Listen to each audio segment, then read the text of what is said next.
Hey, it's Ned from Rock 108, Iowa's Pure Rock, hanging out in Northern Invasion in Somerset, Wisconsin.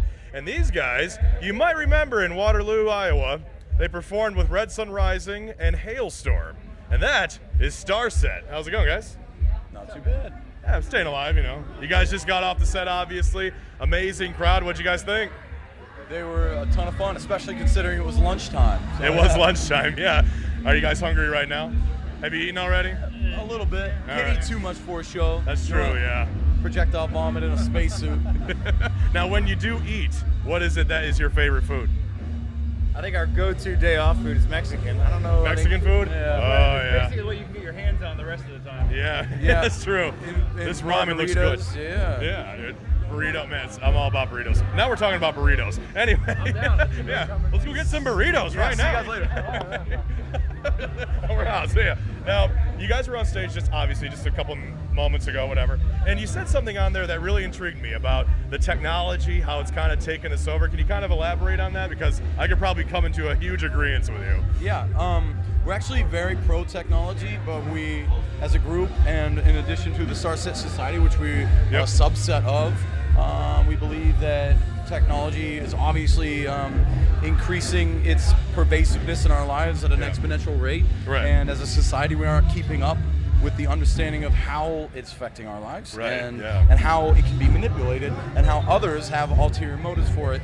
And if we don't educate ourselves to a base level understanding as a populace, we risk being manipulated by or being caught blindsided. And we already have a few times as a general society. And so we, in conjunction with the Starset Society, are doing our part to try to raise the awareness of that.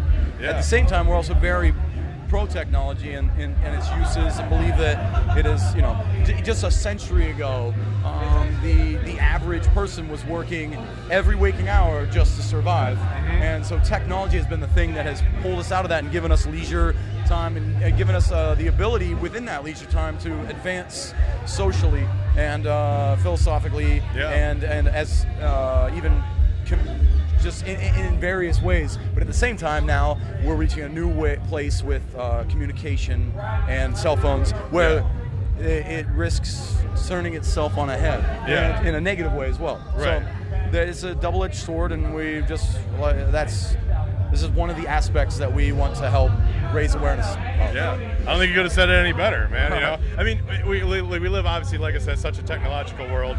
Everything is everywhere. I mean, when we were kids, we had to look up things in an encyclopedia. Right, and now it's just Google. Yeah. So how amazing is it that you can just pull up Google, the Googleizer, and find the truth. Yeah. And it's quite easy. But at the same time, because of that, I believe that there are people.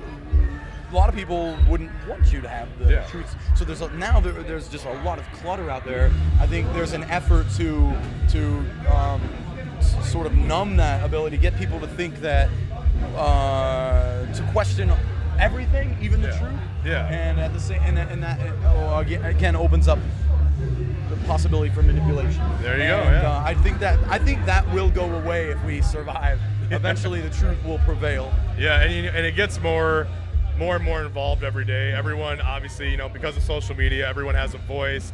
And there's a lot of times where, you know, we try to stay away from the screens. It's just like, look at the outdoor world and just be like, look outside every once in a while. I mean, hell, when I had a Game Boy, my parents would always give me crap, like, why don't you look outside the window sometimes? I'm like, I just want to play Super Mario, Mom, you know? Yeah. And now it's on another level. Now it's just everywhere. Everyone has an iPod. Of course, and another thing, too, I noticed about your show is that at their show in Iowa, you guys, you know, it was pretty much what we saw on stage, but you guys added a violinist and cello and everything. So how did that come in?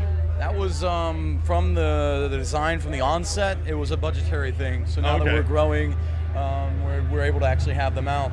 And we've also incorporated various other technological props that they sort of come through in the festival, but when you're out at night, it's a whole other thing. So. Oh, right, yeah. It's such an elaborate show, and I mean, definitely one of the best ones I've seen here at Northern Invasion. Just the amount of stuff you guys have on stage, it's really Starset's a visual experience as well as a musical one. It's amazing to see. Thank you. It's good stuff. So thank you guys very much for hanging out, and congrats on all the success you guys have been having. And of course, check out Starset too. Check them out. Well, you missed them at No Invasion unless you were here. Sorry. But nonetheless, check them out. Starset's amazing, guys. It's Ned from Rock 108, Iowa's Pure Rock.